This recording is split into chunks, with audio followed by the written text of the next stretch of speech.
I'm like low key hungry already. I got up at like 2:50 some or 2:30 something. Honestly, I stayed in bed for like 20 more minutes.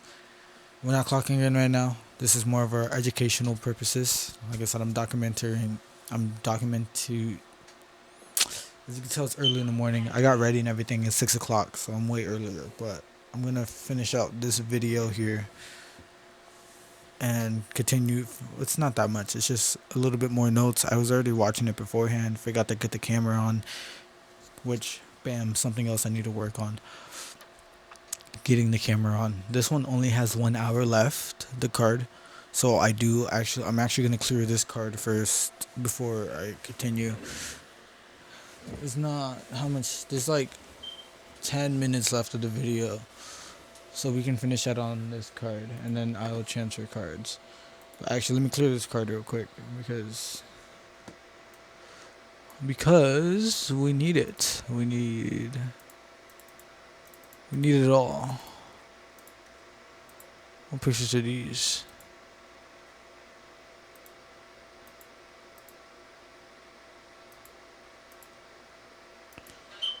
Oh yeah, we don't need any of that on it.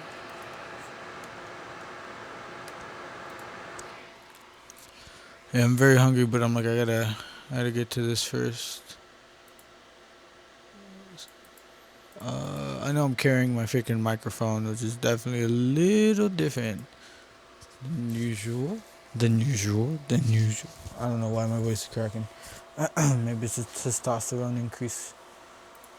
Guys, what do you do when your testosterone increases? Because, like, low key, it's very bad. Yeah, damn, 122 gigabytes worth. Bam, deletes. Bam, alright, that should be good now. Okay, so we got, oof. So, yeah, we just cleared this guy.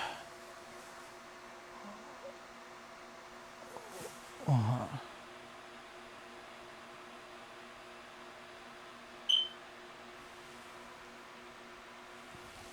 So, I'm gonna finish taking my notes now. It's always funny because it's the back angle.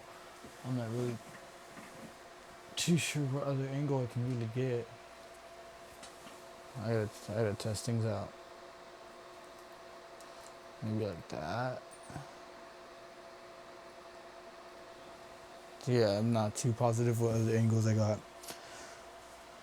So yeah, this card cleared now. So when we do clock in, we're gonna be clocking in on this card, and then this one will finish out, and then I'll get to those videos.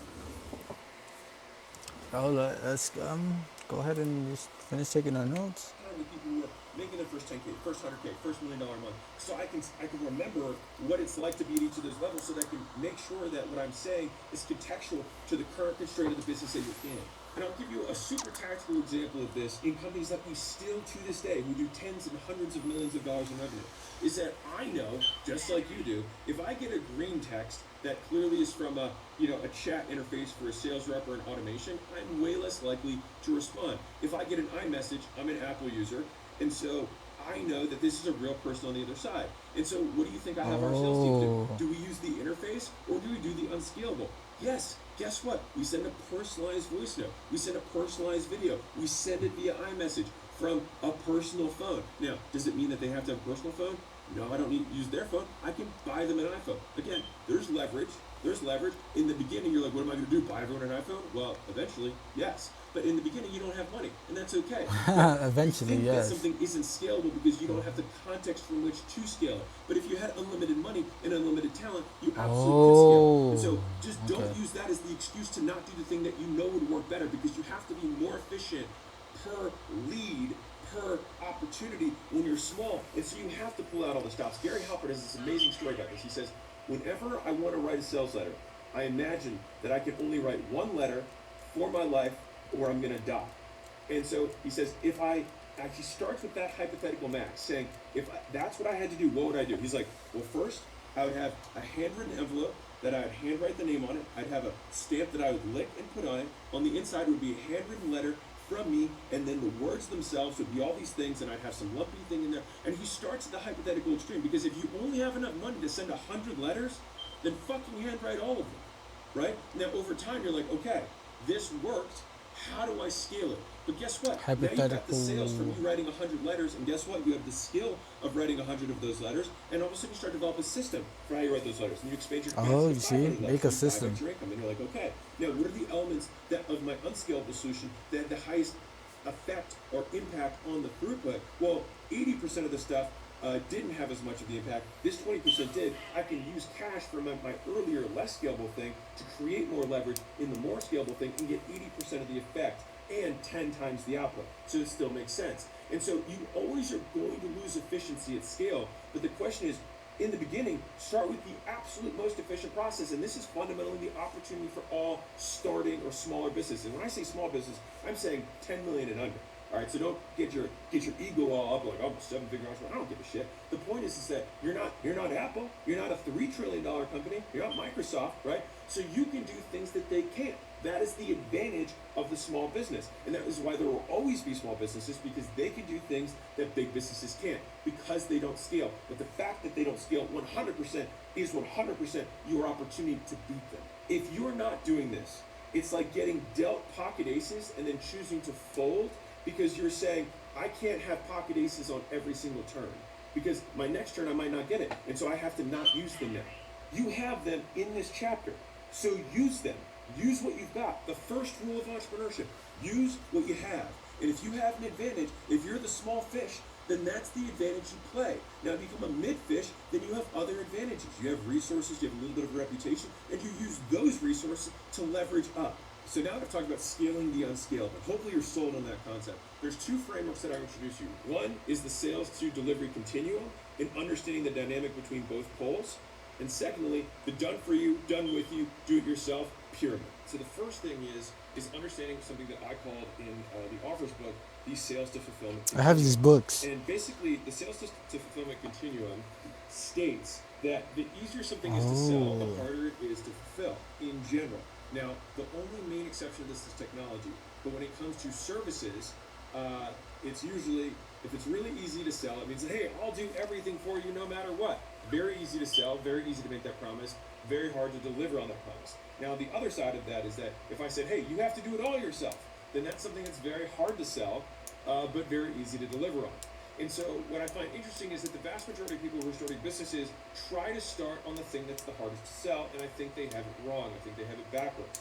And in my career, I've had basically the exact opposite perspective or approach to starting a business or starting a new product line. And so if you're a business owner, I would think about this when you're thinking about selling a new product or starting a new level of service. And if you're someone who's new, then this is going to be starting from zero to selling the first thing. Now, the second framework around this, the first is the sales to fulfillment continuum. The second is the order in which you attack it.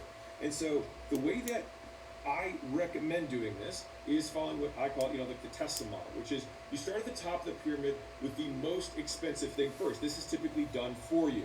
So this is very easy to sell, very hard to fulfill. And that's okay because in the beginning, you don't have that many customers, you don't have that much lead flow, and so you want to maximize the revenue per customer. Now, in addition to that, it also sets you up to go downstream later because you will get the highest percentage of people, the best results with done for you. The difficulty is that it's more difficult to scale, and that's okay because again, we're starting out. And when you do this, you develop the SOPs, you develop the products underneath of that larger product that allow you to productize the service that you're ultimately going to deliver later. And so imagine you take on, I'll use an agency as a simple example here. If I took on agency clients and I did everything turnkey, well, I'm going to start developing SOPs for lead magnets, start developing SOPs for ads, I'm going to start developing SOPs for landing pages and upsell pages and email follow-up. All of these things are things that I'm going to have to develop SOPs for. Now, once I have all of these systems in place, guess what happens next? You go from the top of the pyramid to the second layer of the pyramid, which goes from done for you to done with you. Now, done with you, you can typically charge a fraction of or less than what you charge for done for you, sometimes a third of the price, fifth of the price. But by doing that, you've productized a great degree of the service, and then you switch from a service provider to a consulting relationship. You're helping someone do it themselves, but you're still there to assist. And so that's kind of in between the total, not even hand holding, it's hand doing, to hand holding to no hands touch it, right? Which is do it yourself at the end.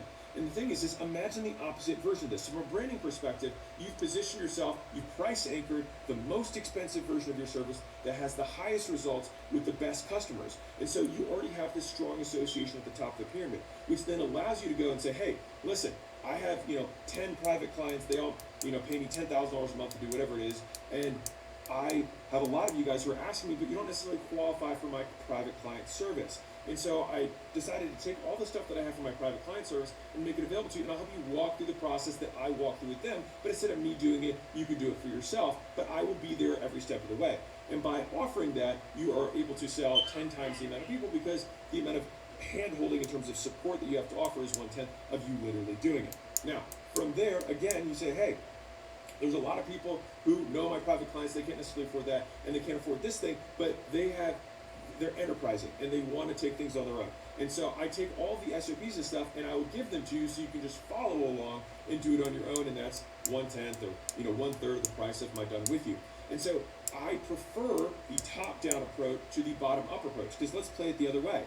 Hey, I've got this really cheap thing, right, that I've been selling to everybody, and I have everyone and their mother takes it. Now I'm going to start helping you through it. Now, to be fair, I don't think there's anything necessarily wrong with that. It's just that if I had a preference between which one I would prefer to build, I'm going to have the least operational drag at the top, because I have the fewest number of customers, and then I have more customers, and then I have the most customers. And as I move my way down the pyramid, it gets harder and harder to sell, but my skill in sales improves, right? Because I'll know the customers, I'll talk to them, I'll spend time with them, and so my messaging can improve and get better and better. All right, that's what I had. That's my money message of the day, is that scale the unscalable, start there, stop being broken, not busy, and get busy, and you won't be broke for that. And if you like this, then I have a whole video that breaks down all my business lessons from 13 years in business, which you can watch now.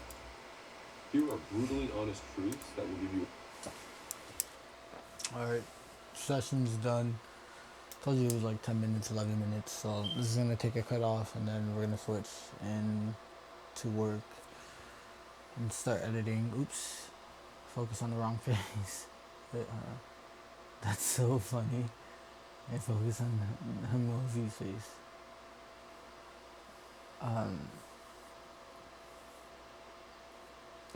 Alright, let's switch the cards and then get to work. Get to work. Oh wait, actually I did want to mobile record real quick. Checking the audio.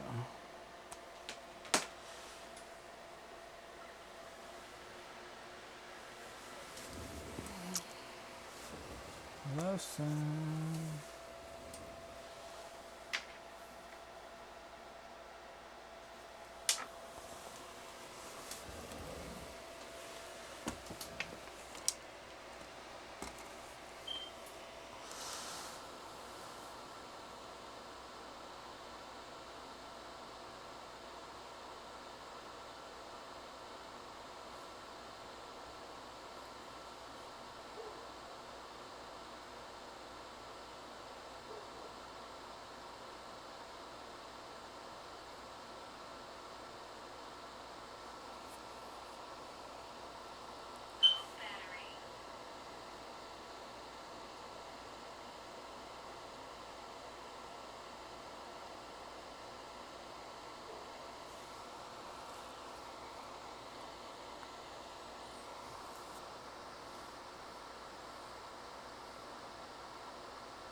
I did this really fast.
Oh,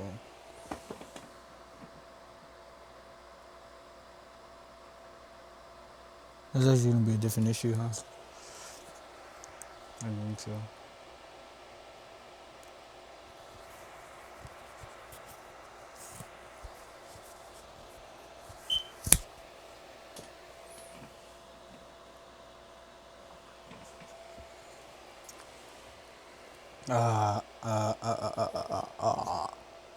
Um, um, um, ah.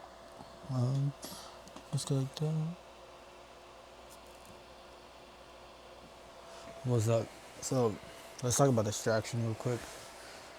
I was getting in my head when I was taking my shower about my videos, and I wanted to just upload all the raw ones right away instead of doing the work to edit the secondary video from the raw video of raw working. And I'm seeing that now. I really want to avoid the work by like a landslide. Like my brain convinces is my brain's very convincing in avoiding the work and not doing it. Even so, like doing this video here, kind of avoiding the work, but I was also like, it just makes good for a good talking head. That was my perspective on it. I have the time. I got up early, so yeah, this is a little something I wanted to say. I also like a lot of focus.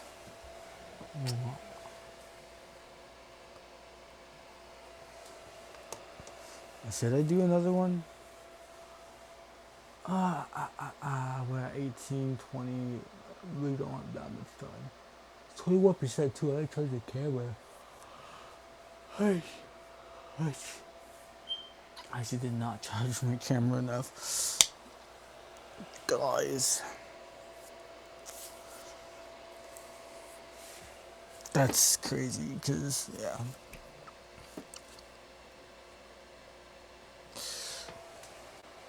Oh my god, this one's probably messed up. I realized the focus is off. Oh my goodness. Oh my god, let me just end this one.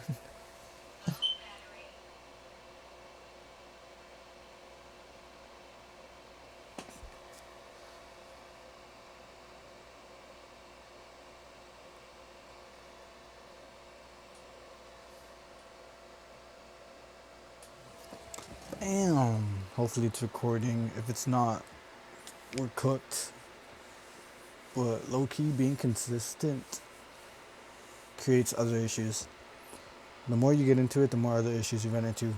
I gotta charge my camera, and it's supposed to be recording the raw process. So I'm like, oh my god, I didn't charge it last night because usually my camera has a lot of battery because I barely use it, and I've been using it consistently and filling up memory cards consistently and filling the storage up consistently. There's other issues. I gotta do more. But issues aren't the problem. Like problems are a part of the process. You know, they're a feature, not a bug. And I just gotta accept that. Although I don't want to. I don't want to. I don't want to.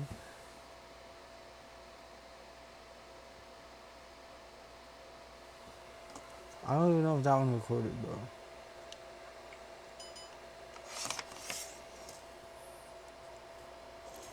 Oh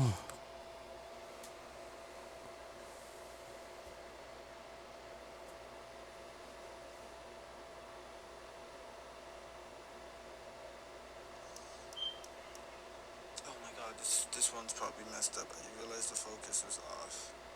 Oh my goodness.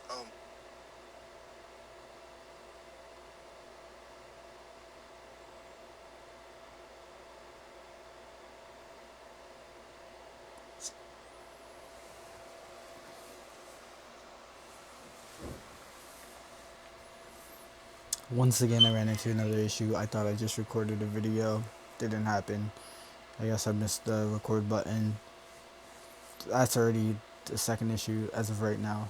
I've been running into like lots of problems back to back about having to double check things, make sure things are going right. But I'm also learning. It's a part of the process. And this guy was right. The quicker you fail and the more volume you do, the more you learn.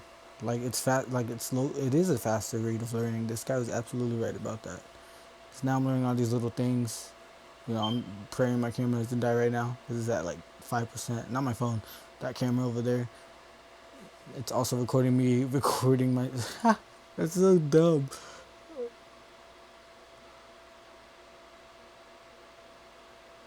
Let's see split.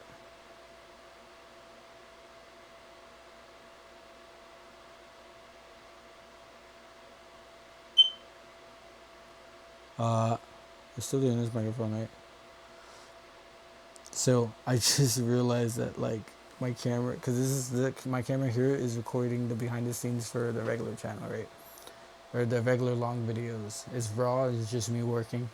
And I was like, wait. I turned around. I was like, I'm recording myself while speaking, and I'm double mic'd up, so it's picking up both audios. This day is just gonna be funny when I upload it.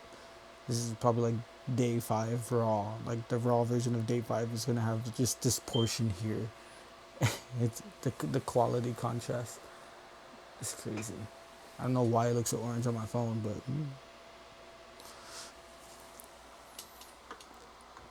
all right. I think that's all I need to do for that. So you gotta change, and I gotta upload these videos. So wow.